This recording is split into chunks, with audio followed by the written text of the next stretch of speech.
fin de règne au Zaïre alors que les rebelles se trouvent à moins de 50 km de la capitale. L'ordre de déposer les armes n'est pas donné encore par l'état-major.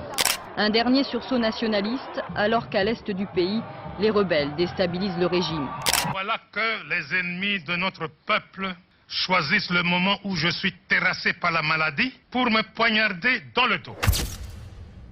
Le 17 mai 1997, Kinshasa. La capitale du Zaïre retient son souffle.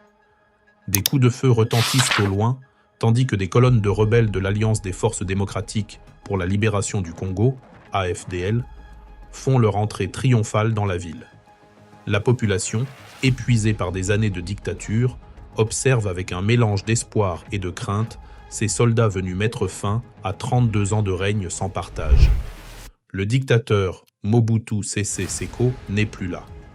La veille, le roi du Zaïre a fui son palais de Kinshasa par avion, emportant quelques bagages et le souvenir amer d'un pouvoir en lambeaux. À des milliers de kilomètres de là, quelque part dans la quiétude trompeuse d'un palais marocain, un vieil homme malade regarde les nouvelles tomber. Mobutu, affaibli par un cancer de la prostate, assiste impuissant à l'effondrement de tout ce qu'il a bâti. Son empire personnel, qui s'étendait autrefois du fleuve Congo aux confins des savanes, est en train de se dissoudre en quelques jours. Dans les rues de Kinshasa, on déboulonne ses portraits dorés. Les drapeaux verts frappés de son effigie sont arrachés, piétinés. Le spectacle de sa chute est total. Mobutu Sese Seko, naguère craint comme un dieu vivant, n'est plus qu'un vieillard en exil, entouré de quelques fidèles. Pourtant, derrière cette scène crépusculaire, une question obsédante demeure. Comment un seul homme a-t-il pu régner si longtemps sur un pays aussi immense, avec l'appui silencieux du monde ?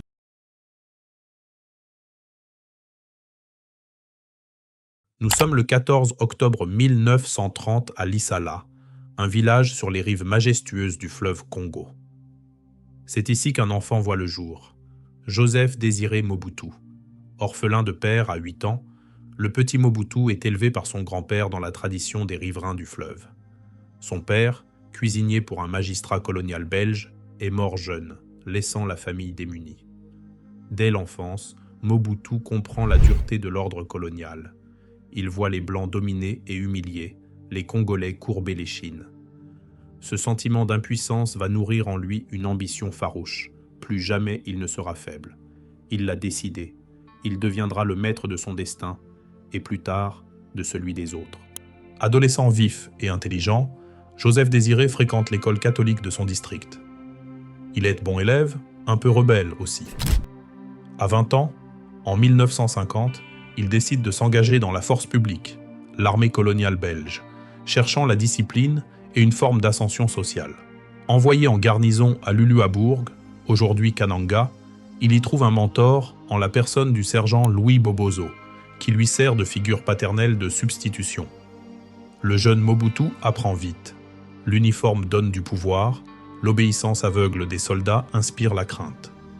Dans l'armée, il observe les mécanismes de l'autorité et comprend l'importance de l'allégeance. À force de discipline et de quelques écarts, il sera puni plusieurs fois pour indiscipline. Il gravit les échelons jusqu'au grade de sous-officier. En 1956, après 7 années sous les drapeaux, Mobutu quitte l'armée avec le goût de la hiérarchie et du secret. Il a appris le silence, une qualité qui lui servira plus tard. Il suit brièvement une formation de comptable, mais c'est un autre domaine qui l'attire, les mots. Mobutu se lance dans le journalisme au journal L'Avenir à Léopoldville, Kinshasa. Il a le verbe facile, l'œil vif, et il comprend la valeur de l'information. Dans les dernières années de la colonisation, la presse est un instrument d'influence. Mobutu y voit un nouveau terrain de jeu. On peut gagner des batailles avec un stylo aussi sûrement qu'avec un fusil. C'est en 1958, à Bruxelles, que le destin de Mobutu bascule. Envoyé comme journaliste à l'exposition universelle, il découvre la métropole coloniale, ses fastes et ses contradictions. Surtout, il y rencontre pour la première fois Patrice Lumumba, le charismatique leader nationaliste congolais. Lumumba est de quelques années son aîné, flamboyant, idéaliste. Mobutu, impressionné, se lie d'amitié avec lui. Le jeune reporter comprend que le vent de l'indépendance souffle fort. De retour au Congo, il rejoint début 1960 le Mouvement national congolais, MNC, de Lumumba. Le voilà au cœur de l'action politique, à quelques mois de l'indépendance. 30 juin 1960, la République du Congo naît dans l'euphorie et le chaos. Le roi des Belges Baudouin, venu céder la place, est bousculé par un discours enflammé de Lumumba dénonçant les humiliations coloniales. Joseph Kasavubu devient président, Lumumba Premier ministre. Mobutu, lui, est nommé secrétaire particulier de Lumumba, puis colonel et chef de l'armée quelques semaines plus tard. À seulement 29 ans, le voilà propulsé dans le cercle du pouvoir. Derrière son visage impassible, il observe tout, les tiraillements ethniques, la méfiance des Belges, les ingérences étrangères. Le jeune colonel comprend que si le Congo veut tenir debout, il faudra imposer l'ordre par la force, et il est prêt à s'en charger.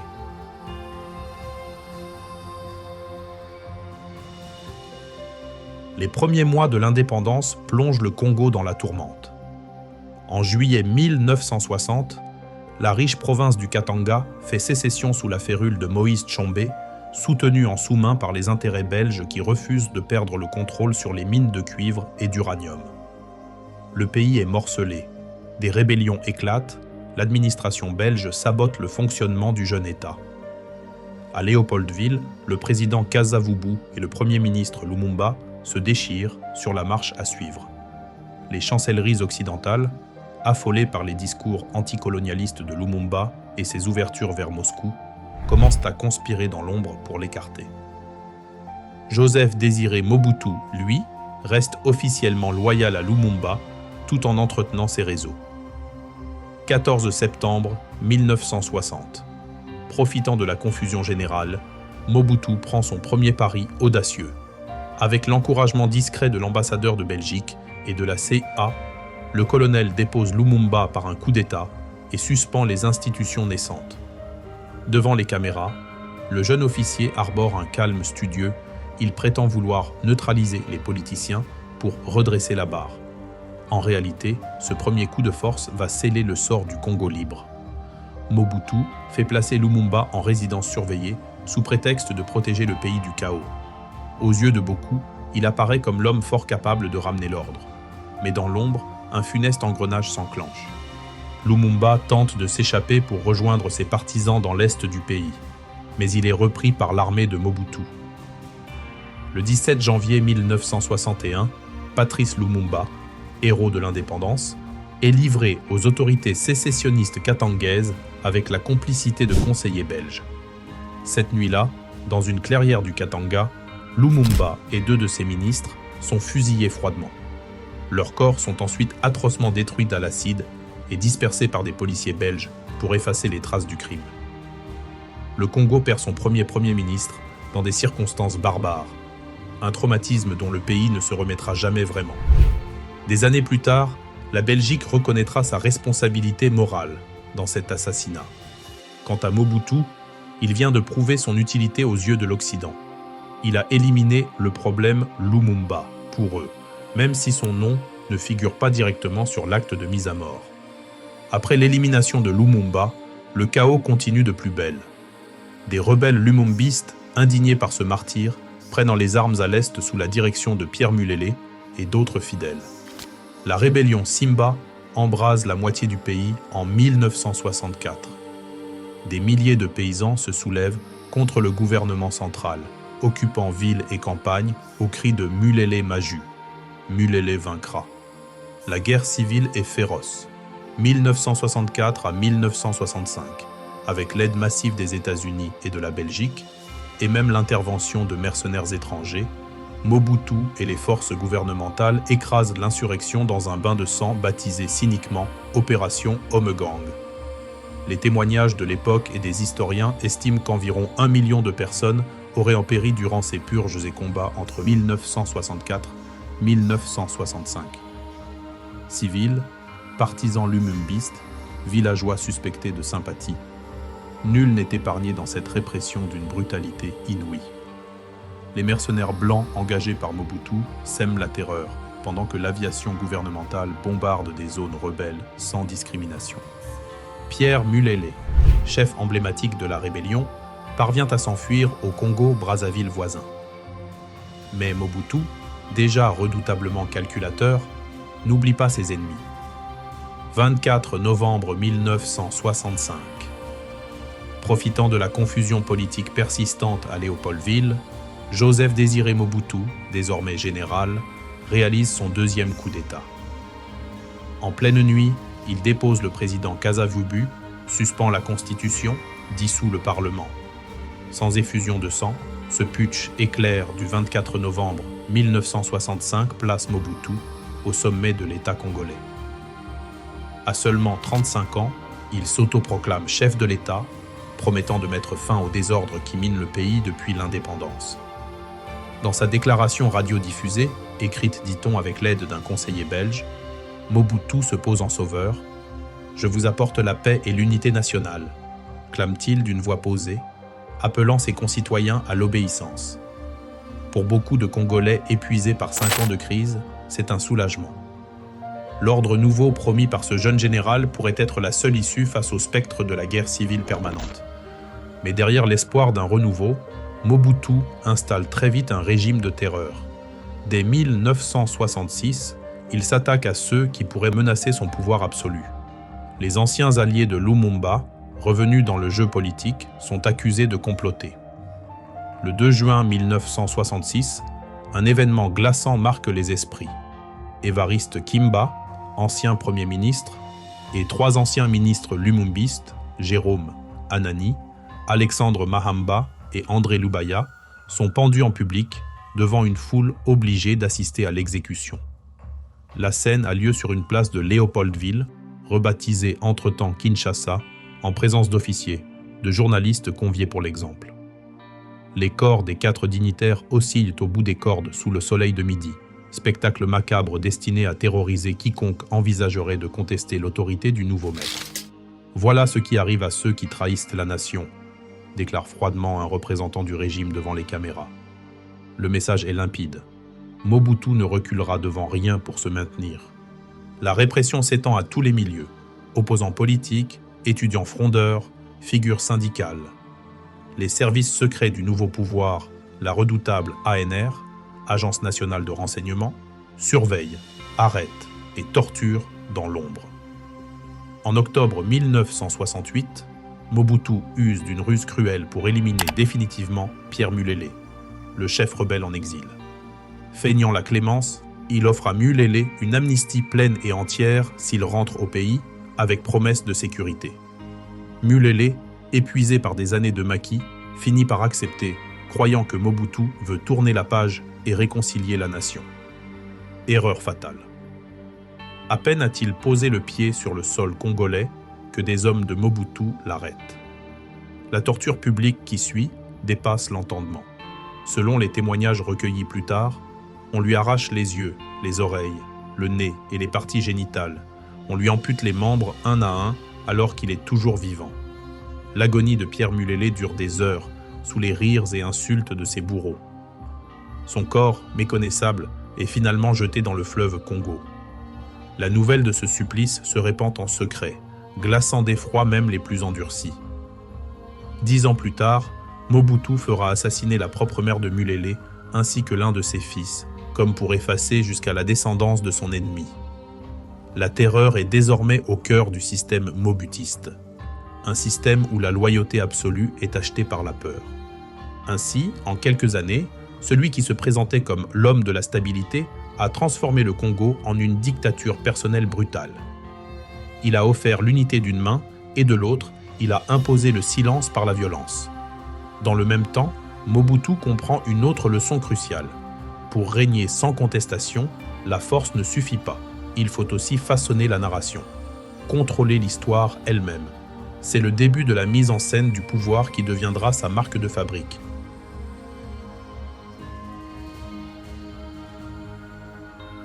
À la fin des années 1960, Mobutu renforce son emprise et prépare un projet inédit, refondre l'identité du pays à son image.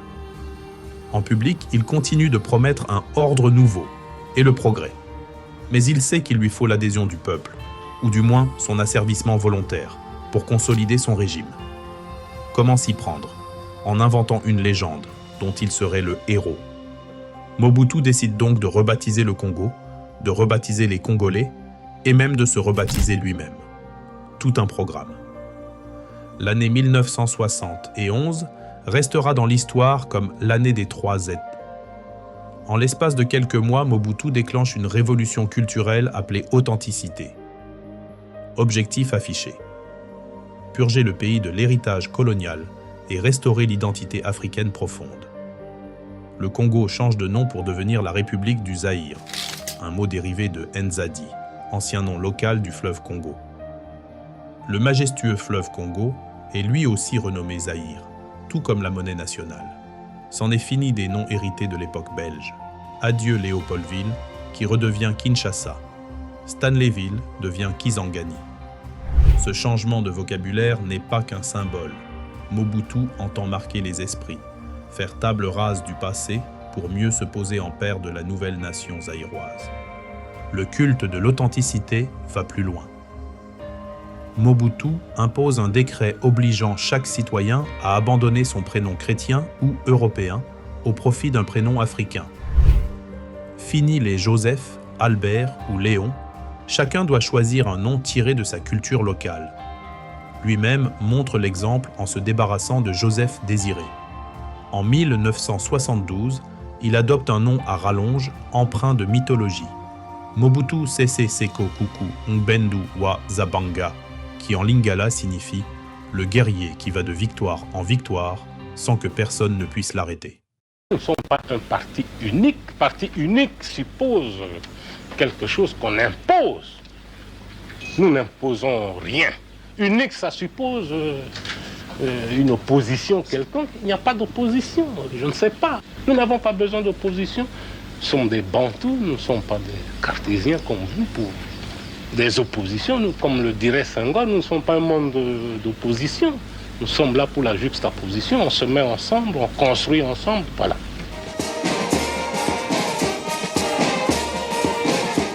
Pour perpétuer l'exploitation de l'homme noir par l'homme blanc, les colonisateurs se mirent à liquider systématiquement les traditions africaines, les langues africaines, la culture africaine.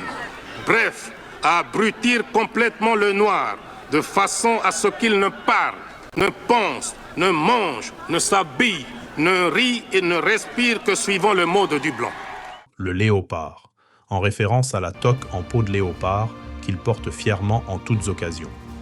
Mobutu a en effet adopté comme emblème personnel cet animal, symbole de puissance et de ruse. Par touches successives, il se construit un personnage légendaire, celui du guide invincible, du père de la nation. Dans la foulée, Mobutu décrète l'abandon du costume occidental et de la cravate qu'il considère comme des reliques coloniales. Il lance l'abacoste, contraction de « abat le costume », une veste sans col à porter sur une chemise sans cravate. Désormais, tout Zaïrois doit adopter cette tenue nationale dans la sphère publique et administrative. Les hommes d'affaires, les ministres, les présentateurs de la télévision d'État apparaissent en abacoste, signe d'allégeance à l'idéologie mobutiste. Les femmes sont encouragées à porter le pagne et à abandonner perruques et maquillages occidentaux. La zaïrianisation des mœurs est en marche, dictée depuis les salons feutrés du palais présidentiel. Cette campagne d'authenticité va jusqu'à régenter la culture. Exit les prénoms bibliques, exit le vouvoiement en français entre Zaïrois, Mobutu, encouragera l'usage du nous majestatif ou du tu en lingala. Chaque détail compte pour rompre avec le passé colonial et modeler un peuple nouveau, entièrement dévoué à son guide. Parallèlement, Mobutu encourage un culte de la personnalité sans précédent en Afrique noire. Son portrait s'affiche partout. Dans chaque classe d'école, chaque bureau de poste, chaque bâtiment public trône une photo de Mobutu en uniforme brodé, toque de léopard sur la tête, bâton de commandement à la main. Les journaux, la radio, la télévision d'État le célèbrent du matin au soir. À l'ouverture du journal télévisé, un rituel s'installe. Le présentateur, en abacoste, lève les yeux vers le portrait du président et déclare solennellement « Au nom du peuple, Mobutu, je vous salue ». Cette mise en scène quotidienne ancre dans les consciences l'idée que Mobutu est l'incarnation vivante de la nation. Les titres honorifiques pleuvent. On le surnomme tour à tour le guide, le timonier, le père de la révolution, ou encore l'aigle de Kawele, du nom de son village natal. Mobutu encourage lui-même ces appellations et parle parfois de lui à la troisième personne, comme s'il était un personnage d'épopée. Le paroxysme de ce culte est atteint lors des grands rassemblements orchestrés par le régime. Chaque année, le 20 mai, devenu fête nationale de la Révolution, des foules immenses sont mobilisées dans le stade de Kinshasa pour acclamer le maréchal président. Un rang militaire suprême qu'il s'attribuera plus tard, en 1982. Les jeunes pionniers du parti unique défilent en scandant des slogans à la gloire du général Mobutu, guide suprême de la Révolution.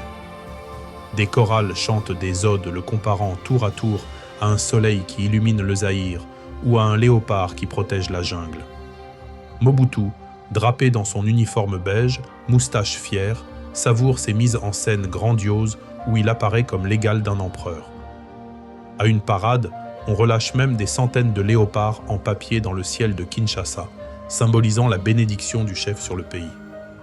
Derrière cette théâtralisation se cache une stratégie redoutable, remplacer la réalité par une légende. Aux yeux du peuple, Mobutu ne doit plus être un politicien ordinaire ou un militaire putschiste. Il doit devenir le père fondateur d'un nouveau Zaïre, fier et indépendant. En réécrivant l'histoire, il va jusqu'à présenter Lumumba comme un héros national récupéré dans son panthéon personnel, alors qu'il a contribué à sa chute. Mobutu aspire à incarner le destin du pays. Son pouvoir ne repose plus seulement sur l'armée et la peur, mais aussi sur une adhésion quasi mystique, fabriquée à coups de propagande. Les Congolais, du moins en apparence, disent tous « Merci Papa Maréchal », ainsi qu'on appelle familièrement Mobutu, pour chaque nouvelle mesure, chaque discours. Égard à celui qui exprimerait du scepticisme, critiquer Mobutu ou railler ses extravagances, c'est s'exposer au geôle de la SNIP, Service national d'intelligence et de protection, la police secrète, d'où l'on ressort rarement indemne. En quelques années, Mobutu a ainsi redéfini l'identité d'un peuple pour renforcer sa propre immortalité politique. Il a compris que contrôler les esprits était tout aussi important que contrôler l'armée. Sous le vernis de la fierté nationale retrouvée, il construit un régime entièrement personnalisé. Le Zaïre de Mobutu n'est plus un État au sens classique. C'est un théâtre politique où chaque citoyen joue un rôle imposé, celui du sujet loyal, pendant que le dictateur occupe la scène centrale, inlassablement éclairé par les projecteurs de son propre culte.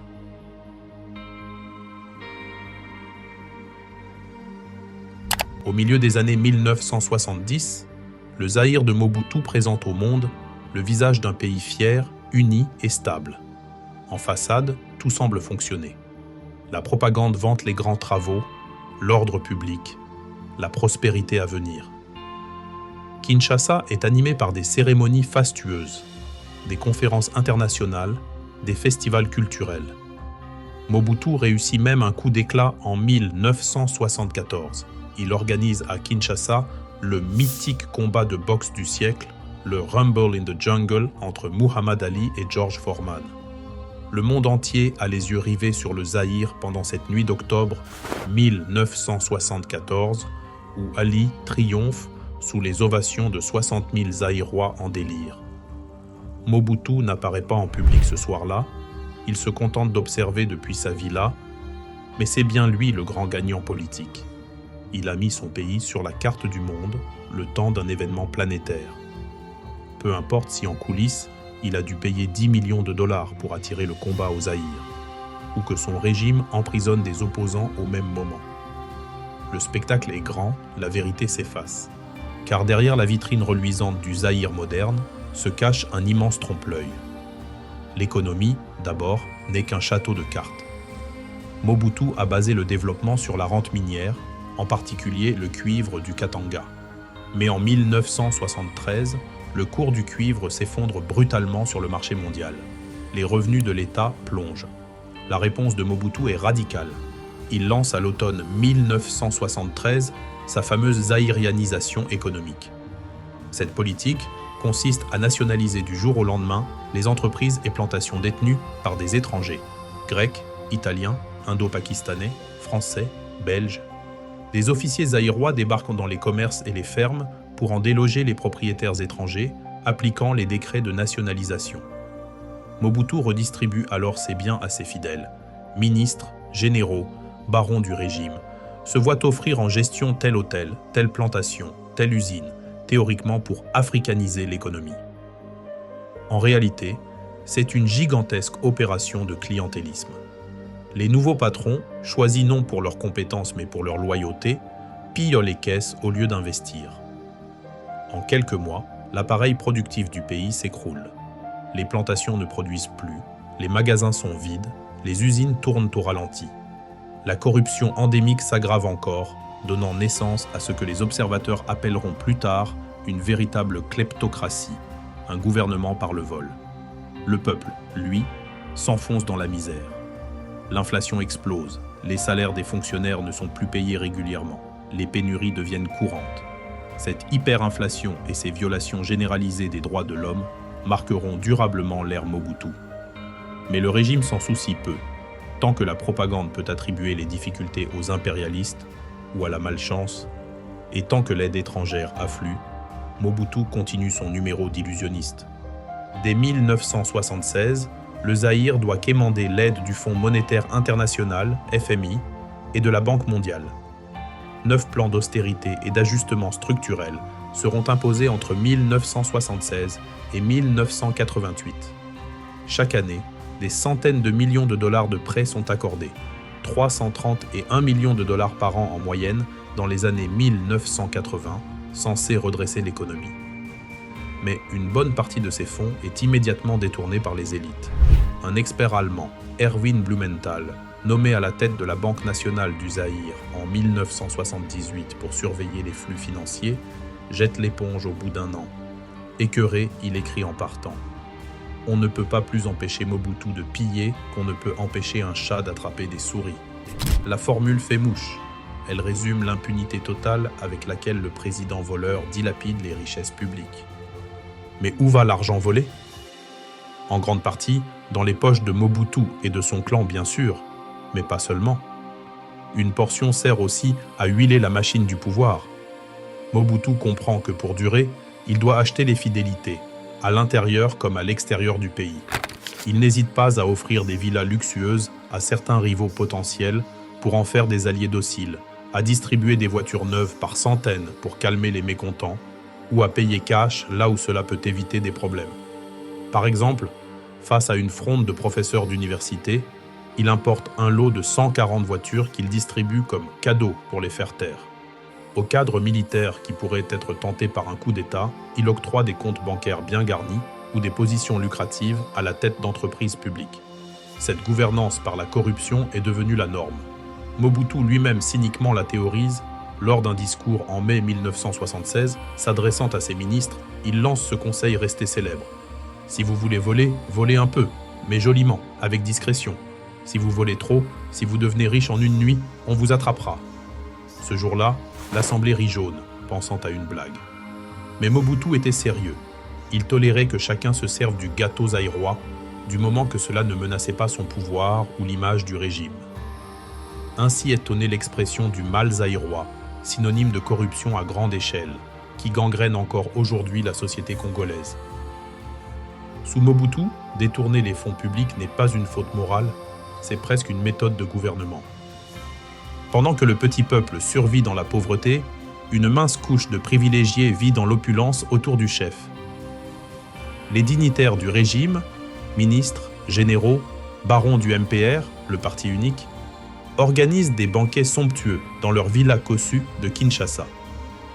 Le champagne français coule à flot, les Cadillacs importés rutilant dans les allées. On danse la rumba jusque tard dans la nuit, on parade en abacoste de soie. Mobutu lui-même montre l'exemple de la décadence extravagante. Il s'est fait bâtir, au cœur de la jungle, dans son village natal de Gbadolit, un ensemble de 3 palais dignes des 1001 nuits. Ce petit coin reculé du nord du pays, jadis simple bourgade de huttes en terre, s'est mué en cité luxueuse en quelques années. On y trouve un aéroport international dont la piste peut accueillir le Concorde, un hôtel 5 étoiles de 100 chambres géré par la famille Mobutu, un hôpital ultramoderne tenu par des médecins allemands, un centre de télécommunications par satellite, et même une usine Coca-Cola perdue en pleine forêt équatoriale. On surnomme Gbadolite le Versailles de la jungle, tant les fastes qu'on y déploie défient l'entendement dans un pays exsangue. Mobutu y convie les grands de ce monde, le pape Jean-Paul II, le roi Baudouin de Belgique, le président français Valéry Giscard d'Estaing, le secrétaire général de l'ONU, d'anciens dictateurs comme l'empereur centrafricain Bokassa, des hommes d'affaires comme David Rockefeller. Tous sont reçus à Kawele, le palais privé du chef, lors de soirées d'un kitsch inimaginable. Mobutu Sese Seko, reconnaissable à sa toque en peau de léopard, faisait étalage d'une opulence inouïe, tandis que son peuple sombrait dans la misère. Un témoignage de l'époque décrit l'intérieur d'un des palais de Mobutu. Sa résidence privée, à quelques kilomètres de Gbadolite, débordait de peintures et de sculptures coûteuses, de meubles style Louis XIV, de marbre de Carrare, avec 2 piscines entourées de haut-parleurs diffusant en continu des chants grégoriens et de la musique classique. On y donnait d'innombrables soirées kitsch arrosées de champagne français et de saumon, servis sur des tapis roulants par des chefs congolais et européens. Ces scènes surréalistes montrent à quel point Mobutu s'est coupé du quotidien de ses concitoyens. Tandis que la majorité des Zaïrois survivent avec moins d'$1 par jour, que les écoles manquent de craie et les hôpitaux de médicaments, le président dictateur se fait installer des piscines climatisées au milieu de la forêt tropicale. Il affrète quand ça lui chante le Concorde d'Air France pour ses déplacements privés. En 1989, il utilisera même le supersonique à plusieurs reprises pour aller aux funérailles de l'empereur du Japon, puis à New York, puis à Paris comme invité d'honneur au bicentenaire de la Révolution française. Et enfin, pour rentrer directement de Paris à Gbadolite en juillet 1989.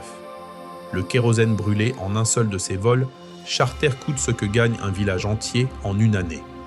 Mais qu'importe, Mobutu se vit comme un monarque au-dessus des comptes et de la raison. Cette décadence affichée a toutefois un revers dangereux. Au fil du temps, la population voit bien que le paradis authentique, promis par le régime, n'est qu'un mirage. Le ressentiment gronde derrière la façade d'unanimité. On le murmure dans les marchés, dans les taxibus bondés de Kinshasa, Mobutu Azali Kolia Mbongo Nabizo. Mobutu est en train de manger notre argent. Chacun sait qu'il y a d'un côté quelques richissimes profiteurs et de l'autre des millions de déshérités. Le Zaïre est devenu une vitrine où rien n'est réel. Les buildings de la Gécamine, société minière d'État, brillent, mais l'entreprise est ruinée et ses ouvriers impayés.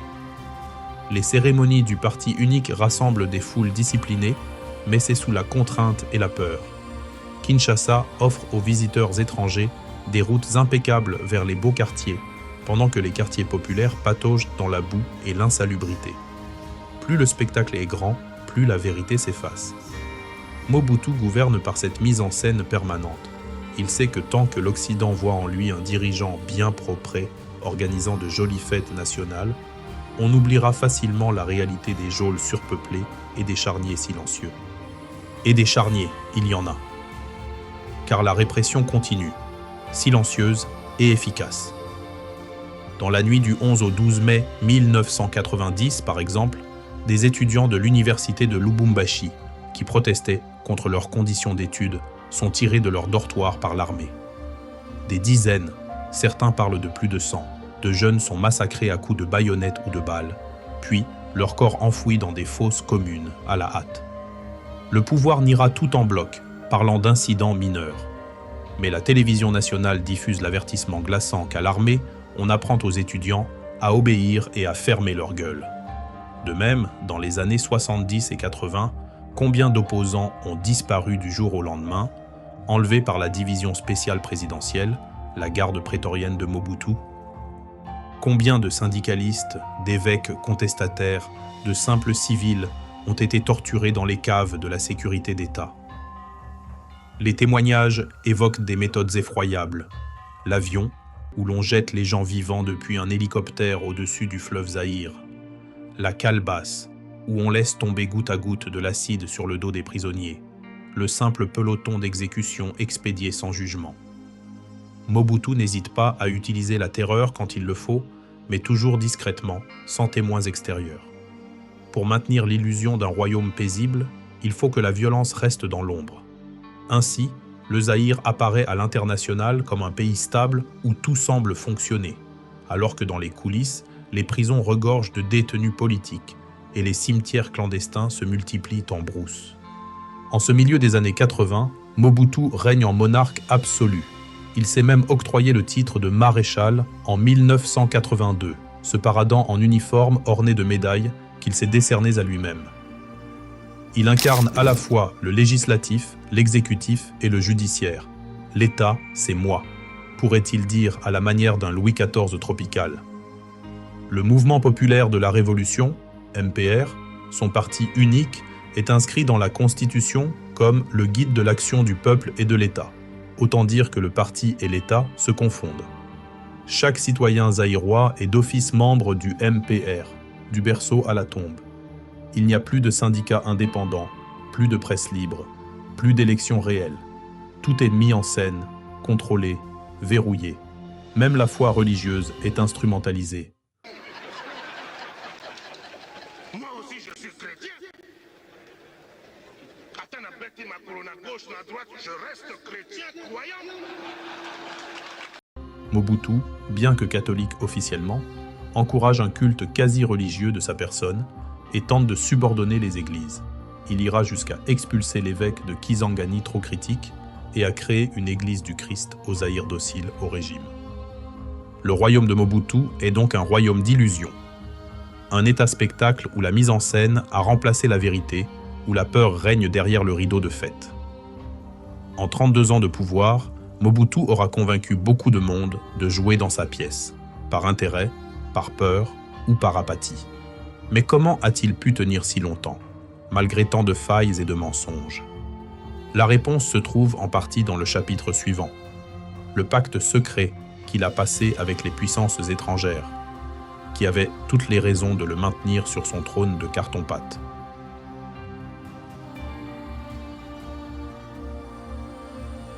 Mobutu Sese Seko n'a pas régné seul. Dans l'ombre de son pouvoir se profile l'ombre de ses parrains internationaux. La guerre froide bat son plein dans les années 70 et le Congo, Zaïre, est un pion crucial sur l'échiquier. Aux yeux de Washington, de Bruxelles ou de Paris, Mobutu représente un rempart commode contre le communisme en Afrique centrale. Il a prouvé dès le début, en aidant à éliminer Lumumba et en matant les rébellions marxistes, qu'il était du bon côté, le leur. En échange, ces puissances vont soutenir et protéger son régime, quel qu'en soit le prix humain. Dès son coup d'État de 1965, Mobutu bénéficie de l'assistance de la CIA américaine. Le renseignement américain, très actif au Congo depuis l'indépendance, voit en lui l'homme providentiel pour stabiliser le pays et contrer toute infiltration soviétique. Des millions de dollars d'aide américaine commencent à affluer chaque année vers Kinshasa. Conseillers militaires, programmes de formation, livraison d'armes, Washington investit lourdement dans ce jeune allié. Au cours de sa carrière, Mobutu sera reçu avec les honneurs à la Maison-Blanche par plusieurs présidents, Nixon, Reagan, Bush père, célébré comme un ami. Il devient l'homme lige des États-Unis en Afrique centrale, ouvrant son aéroport aux avions espions américains, servant de base arrière aux opérations clandestines, contre-révolution cubaine, contrebande vers l'Angola, etc.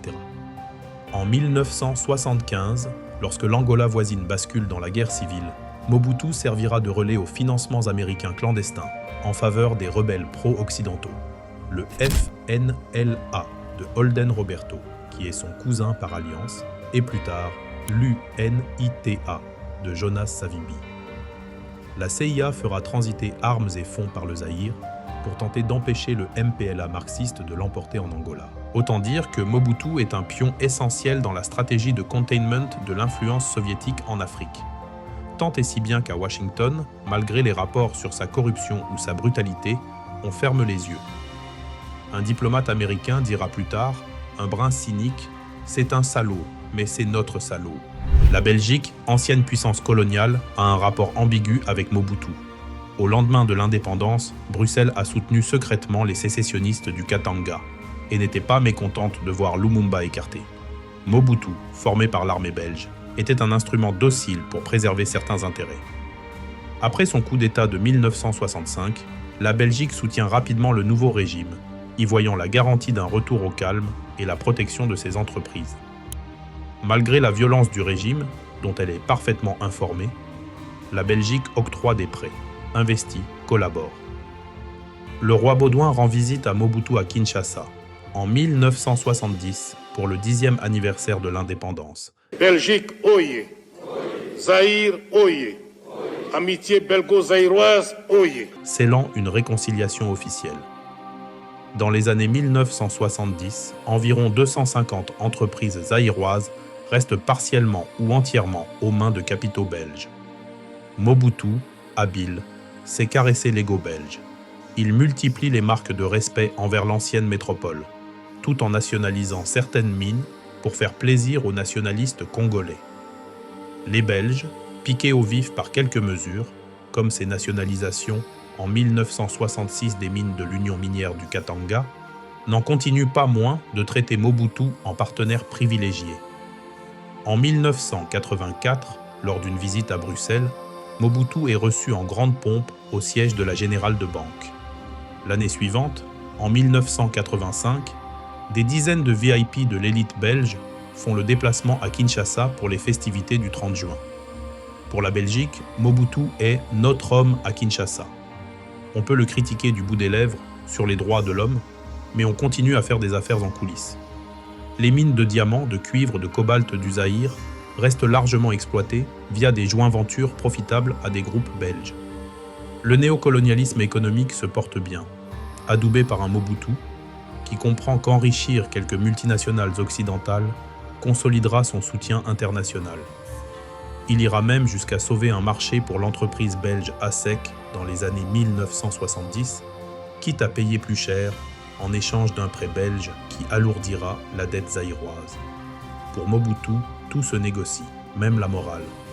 La France, de son côté, a d'abord vu Mobutu d'un mauvais œil. Dans les années 60, Paris soutenait plutôt Moïse Tshombe, l'ennemi de Lumumba, et craignait que Mobutu ne soit qu'un pion américain qui lui barrerait l'accès en Afrique centrale. Le général de Gaulle avait tenté en 1967 de favoriser un coup de force du mercenaire français Bob Denard pour renverser Mobutu et remettre Tshombe en selle, sans succès. Mais la realpolitik l'a vite emporté. À la fin des années 60, la France se ravise et décide de courtiser Mobutu. En 1969, Mobutu est même le dernier chef d'État reçu par de Gaulle avant sa démission. Sous Pompidou et Giscard, les liens se resserrent encore. Mobutu obtient des accords de coopération militaire avec la France dans les années 70. Et surtout, quand son régime est menacé militairement, c'est la France qui vient à son secours. Lors des guerres du Chaba, ex-Katanga, en 1977 et 1978, où des rebelles katangais, les Tigres, envahissent la province depuis l'Angola, l'armée zaïroise se montre incapable de résister. Mobutu, affolé, appelle ses alliés à l'aide. En avril 1977, le président Giscard d'Estaing déclenche l'opération Verveine. Des avions français transportent 1500 soldats marocains au Zaïre pour stabiliser la situation. L'année suivante, en mai 1978, les rebelles katangais s'emparent de la cité minière de Kolwezi, massacrant des civils européens et congolais. Cette fois, la France envoie directement 700 parachutistes de la Légion étrangère qui, aux côtés de troupes belges, sautent sur Kolwezi le 19 mai 1978 et reprennent la ville en quelques jours. L'opération est un succès militaire. Les paras français restent ensuite plusieurs semaines pour sécuriser le Katanga en faveur de Mobutu. Ainsi, sans la France, Mobutu aurait très bien pu être renversé dès 1977-78. Paris a sauvé son trône. En échange, Mobutu devient un pilier de la France-Afrique. Il apporte son soutien au dictateur Gnassingbé Eyadema du Togo, allié de la France. Il soutient discrètement le régime raciste d'Afrique du Sud, car la France de Giscard collaborait avec Pretoria. et il se pose en interlocuteur privilégié de Paris dans la région. La France, elle, profite économiquement. Elf-Aquitaine obtient des concessions pétrolières au Zaïre, des entreprises françaises gagnent des marchés publics, construction de barrages, télécoms, l'espace aérien zaïrois est ouvert aux avions français. Mobutu s'achète même un luxueux hôtel particulier à Paris et un appartement sur la Côte d'Azur, sans que cela n'étonne personne dans la haute société française. Il faut dire qu'il sait soigner ses amis.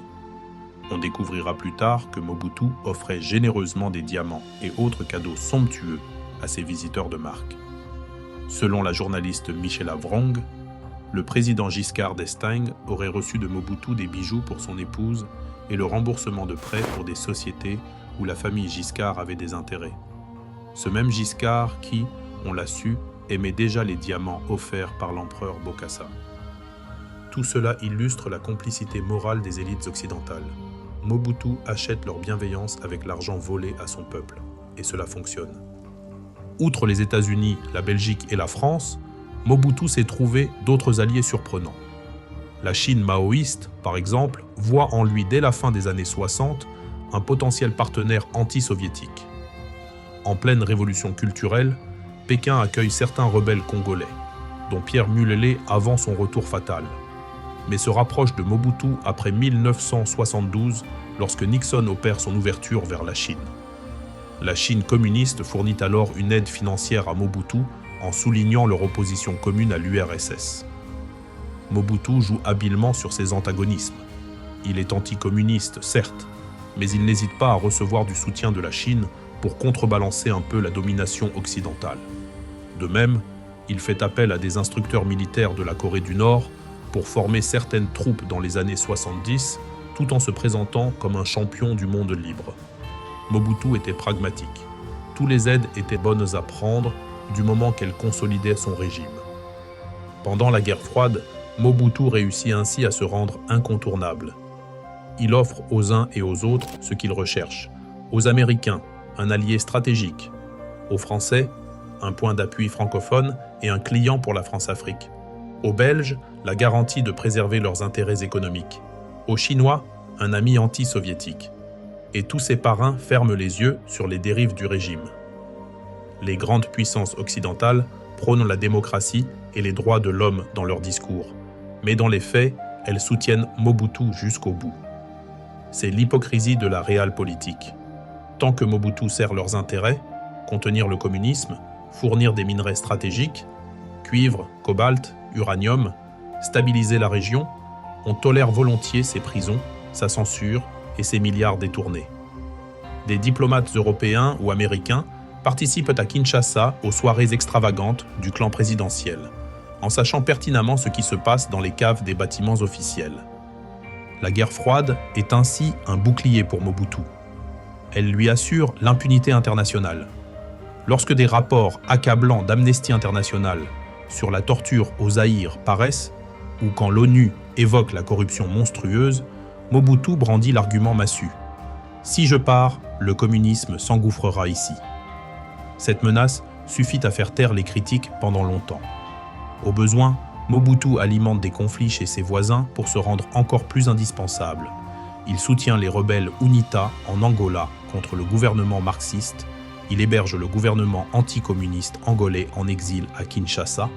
Il maintient de bonnes relations avec le régime ségrégationniste d'Afrique du Sud quand d'autres Africains le dénoncent. Tout cela fait de lui le chouchou du bloc occidental. En retour, l'Occident va littéralement gaver d'argent son régime. Plus de 9 milliards de dollars d'aide officielle entre 1965 et 1991, sans compter les aides militaires secrètes. Cet argent, bien sûr, ne profitera guère au peuple zaïrois, mais enrichira Mobutu et son entourage ou financera la machine répressive. Le monde a laissé faire, car Mobutu était un pion de la grande partie d'échec global. Comme l'a écrit Le Monde en 1997, Mobutu a longtemps été considéré par les Occidentaux comme un allié indispensable, massivement financé par les Américains, avant d'organiser un système de pillage du pays pour son compte. Ainsi, la responsabilité internationale dans la longévité du régime Mobutu est énorme. Combien de fois la Banque mondiale a reconduit des prêts en sachant qu'ils partiraient en fumée?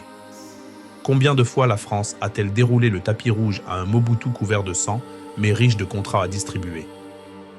L'ancien secrétaire d'État américain, Madeleine Albright, admettra plus tard que peut-être on avait créé un monstre en fermant les yeux sur Mobutu.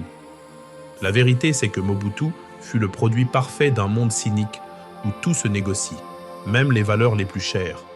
Et lui, en habile joueur, a su monnayer son anticommunisme et les ressources de son pays contre le silence complice des puissants. Son règne de 32 ans doit autant à ses propres manigances qu'à cette complicité internationale structurelle. Mais qu'arrive-t-il quand ce pacte tacite n'a plus de raison d'être? Quand la guerre froide se termine, Mobutu perd d'un coup son statut d'allié indispensable. À partir de là, les dominos vont tomber rapidement, entraînant le dictateur vers sa chute.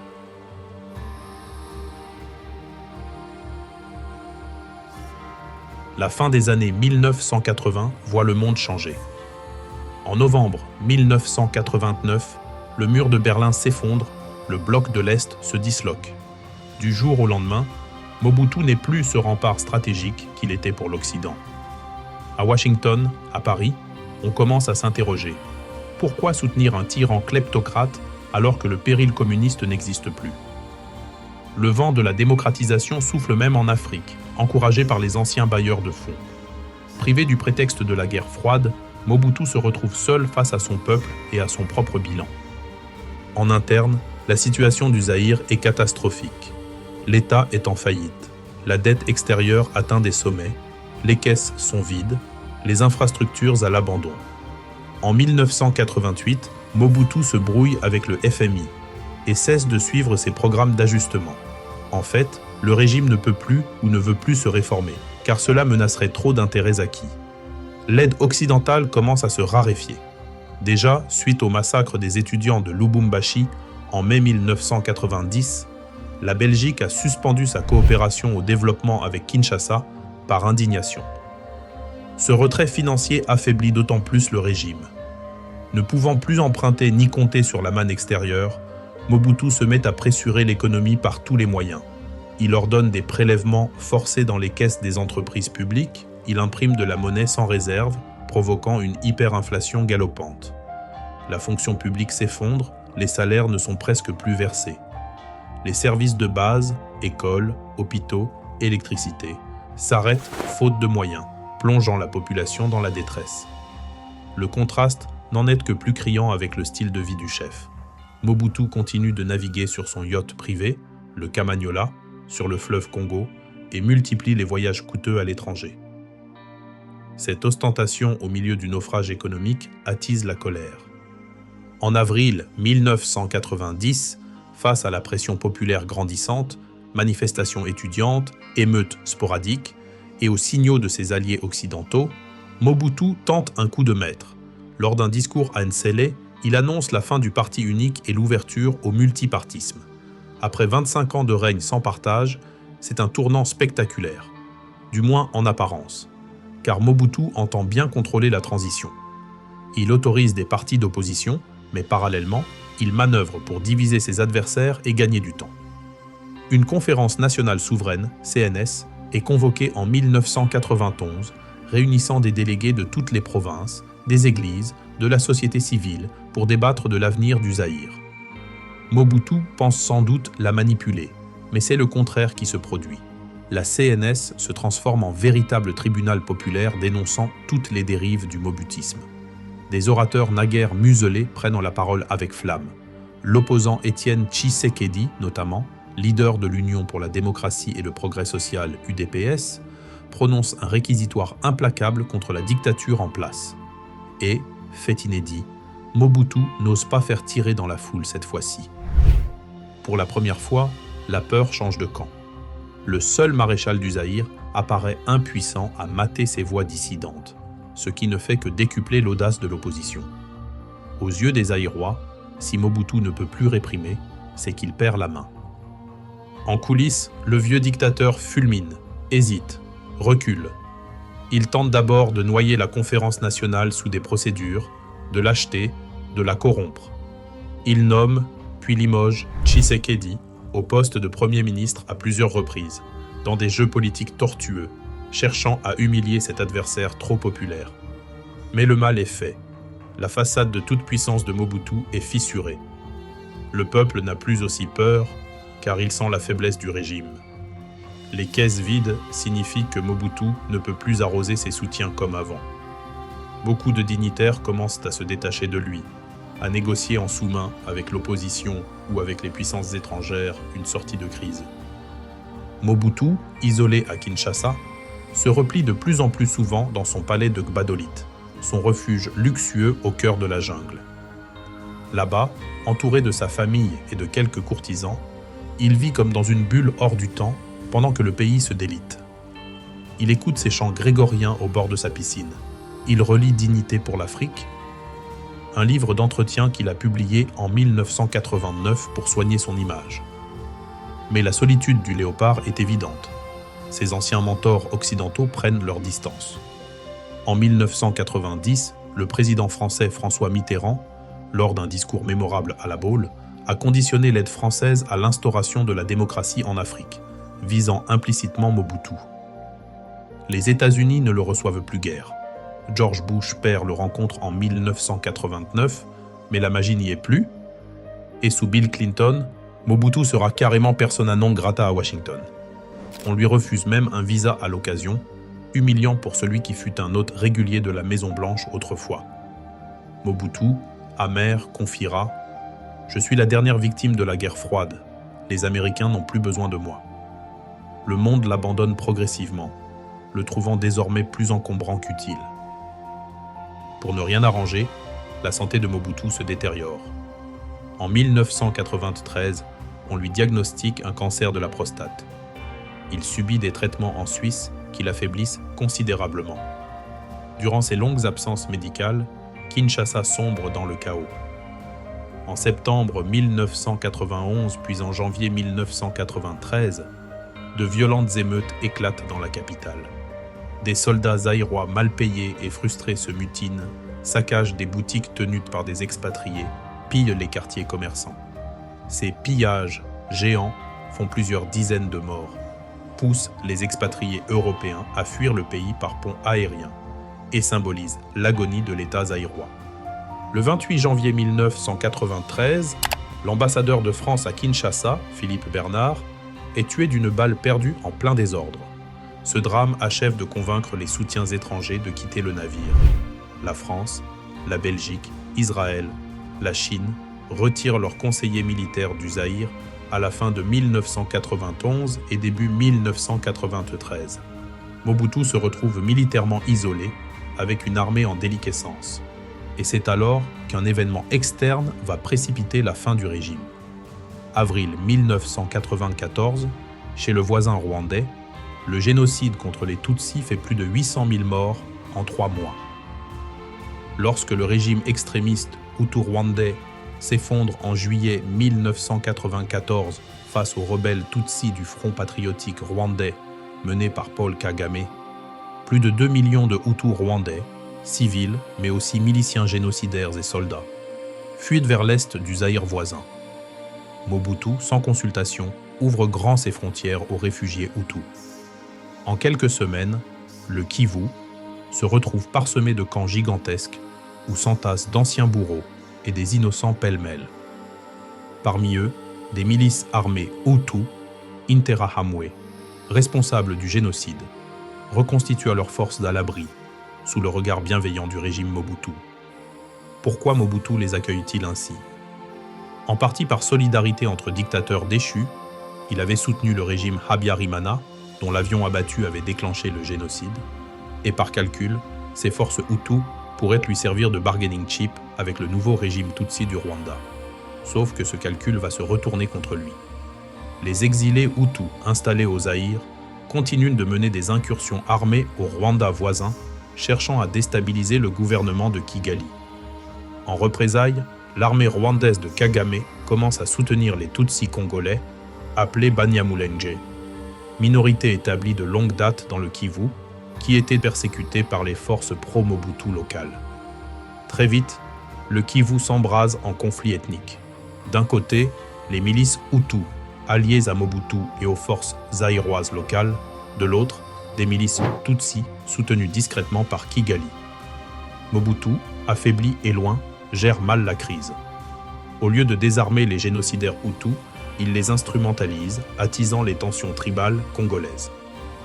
Le Rwanda de Kagame finit par accuser ouvertement Mobutu d'abriter sur son sol les auteurs du génocide de 1994 et de les laisser préparer une reconquête du Rwanda. Pour le nouveau pouvoir rwandais, c'en est trop. Mobutu est devenu une menace directe.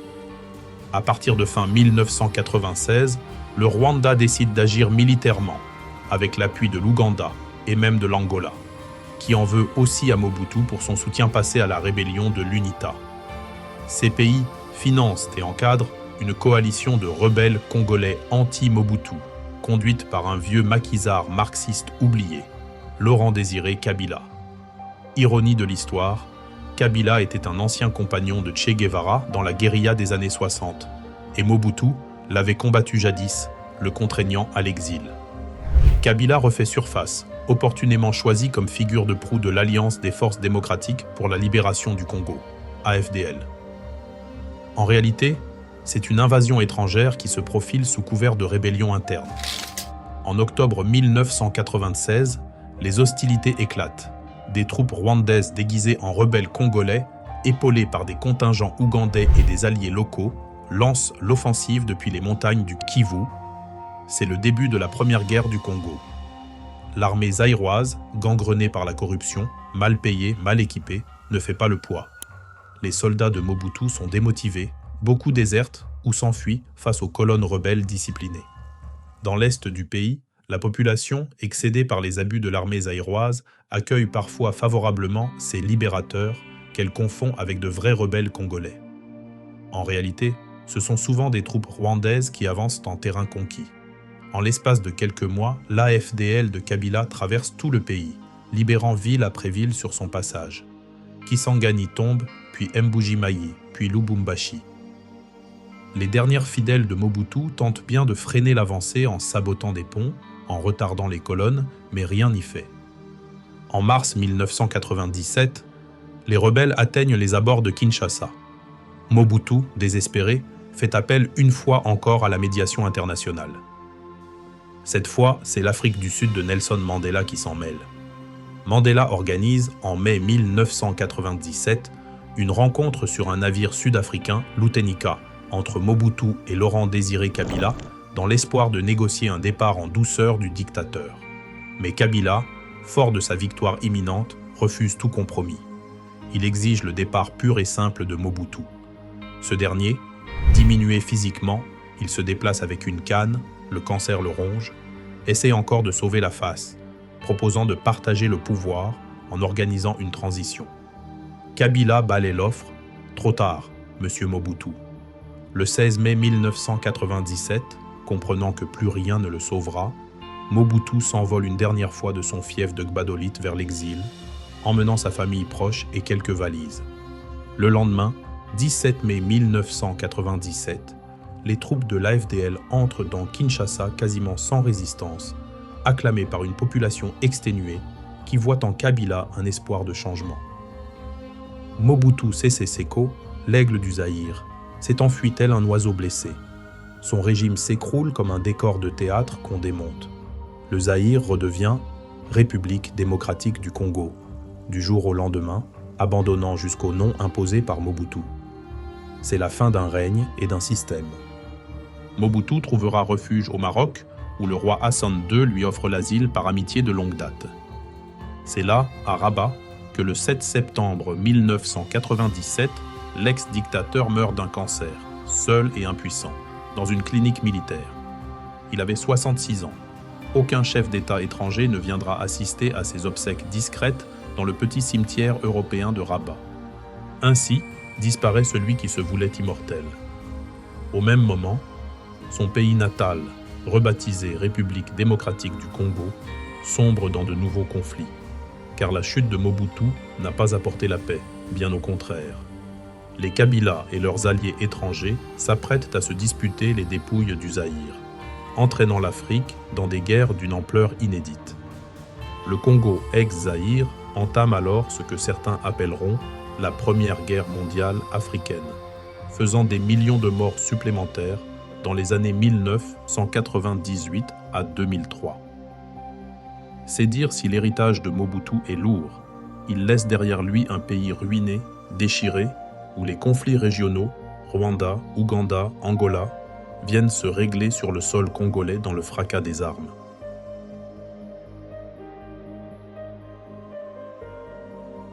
Mobutu est mort, mais Mobutu ne disparaît pas complètement. Au Congo, son souvenir continue de hanter la mémoire collective comme une ombre portée. Pendant 32 ans, il a incarné l'État.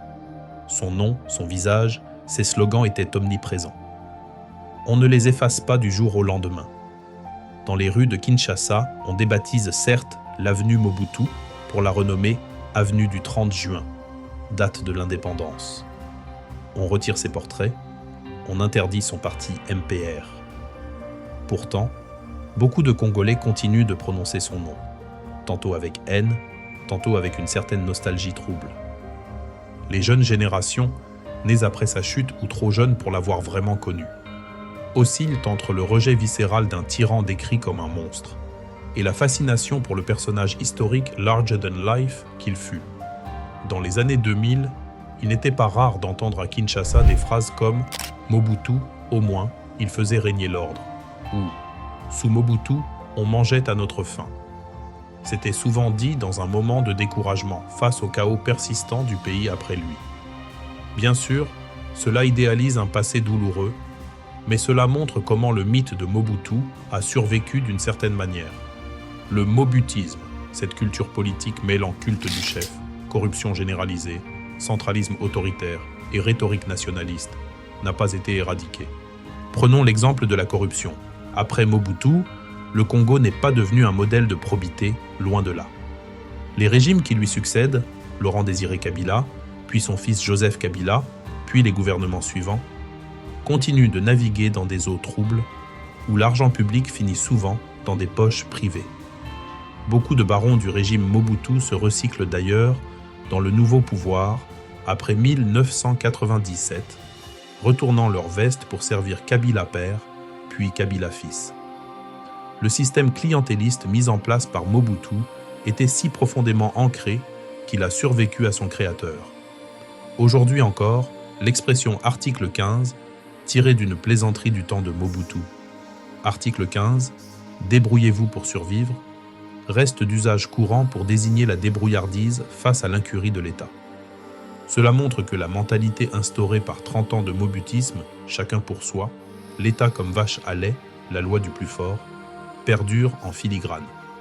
Sur le plan symbolique, Mobutu a laissé des traces visibles. Par exemple, son fameux style vestimentaire, l'abacoste et surtout la toque en léopard, est encore associé dans l'imaginaire congolais à l'autorité. Quelques politiciens n'ont pas hésité à ressortir la toque en léopard lors d'événements publics pour s'affirmer héritier de la puissance. Ce fut le cas de l'opposant Jean-Pierre Bemba lors d'un meeting dans les années 2000, par exemple. Dans la culture populaire, Mobutu est tour à tour moqué et regretté. Des chansons de rumba congolaises évoquent Maréchal Mobutu avec des paroles ambivalentes. Des livres, des films tentent de dresser le bilan. Le documentaire Mobutu, roi du Zaïre, de Thierry Michel, sorti en 1999, fut très regardé dans le pays, provoquant débat et introspection. Certains en ressortaient stupéfaits de découvrir l'ampleur du pillage financier orchestré par leur ancien président. D'autres refusèrent d'y croire ou minimisaient, arguant que tous les politiciens volent, pas que Mobutu. Il y a aussi cette étrange nostalgie qu'on appelle parfois « mobutisme rampant ». Dans un pays ravagé par 2 guerres successives et des conflits locaux permanents, où l'État a du mal à assurer sécurité et services de base, quelques voix, surtout parmi les plus âgés, disent « au moins sous Mobutu, il y avait la paix dans la plus grande partie du pays ». C'est oublier un peu vite les répressions sanglantes et l'appauvrissement qu'il a fait subir, mais cela révèle un sentiment d'abandon. Car après 1997, la RDC a connu des troubles infinis. La dictature de Mobutu s'est terminée. mais pas la souffrance du peuple. Les Kabila qui lui ont succédé ont été accusés par certains de reproduire certaines méthodes dictatoriales, culte du chef, oppression de l'opposition, etc. Joseph Kabila, qui a régné de 2001 à 2019, a instauré un régime autoritaire et personnel par moment qui n'était pas sans rappeler certaines pratiques mobutistes.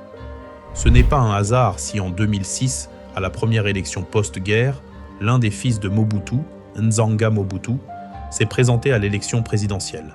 Il a obtenu un score non négligeable, capitalisant sur le nom de son père. Nzanga Mobutu ira même jusqu'à devenir ministre dans un gouvernement d'union nationale sous Joseph Kabila, scellant une étrange réhabilitation indirecte du clan Mobutu. De même, un autre fils, Djiala Mobutu, siège au Parlement congolais et dirige un parti nommé Union des démocrates mobutistes, UDEMO. Ses héritiers entretiennent la mémoire paternelle en essayant de la dépoussiérer, de la normaliser. En 2021, un monument en l'honneur de Mobutu a même été érigé à Gbadolit, son village natal, signe que localement sa figure est loin d'être maudite.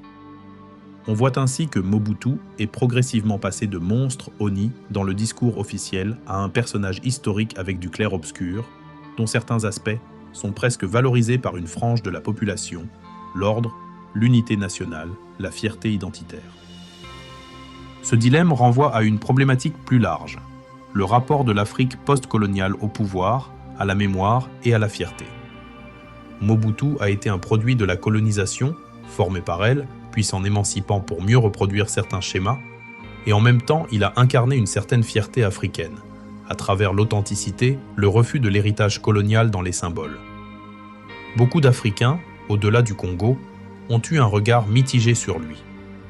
Dans les années 70, Mobutu était président de l'Organisation de l'Unité africaine, en 1967 à 1968.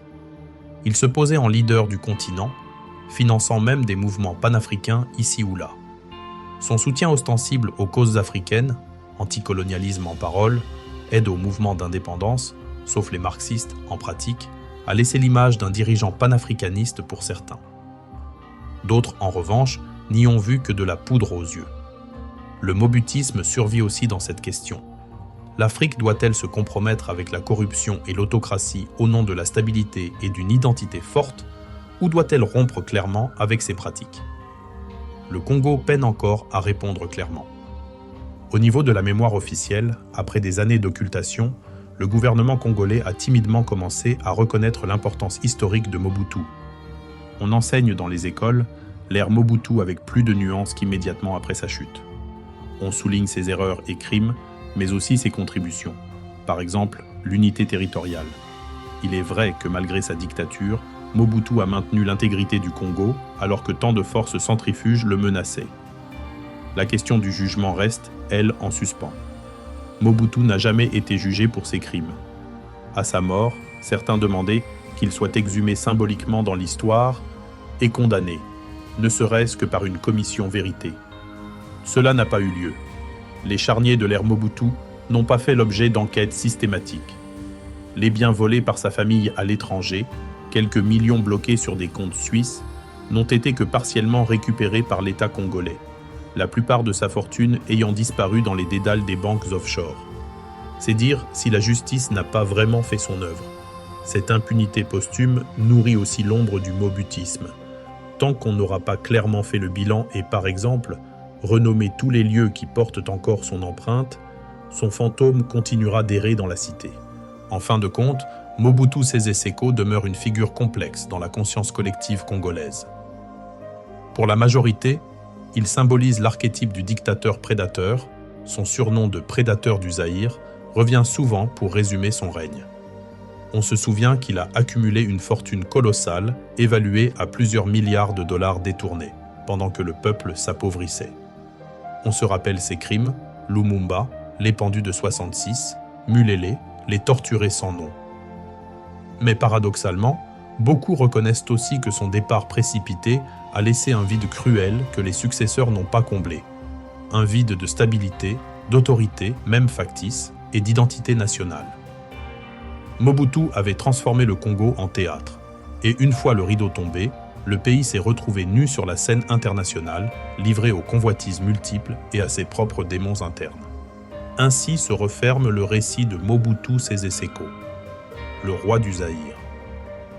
Un récit vrai, dramatique, dont les échos résonnent encore aujourd'hui au Congo et ailleurs. En plongeant dans cette histoire, on a compris comment un seul homme a pu transformer tout un pays en scène de son pouvoir personnel. Et surtout, pourquoi le monde l'a laissé faire. Ce faisant, on ne peut s'empêcher de se demander « Et nous, aurions-nous agi différemment ?»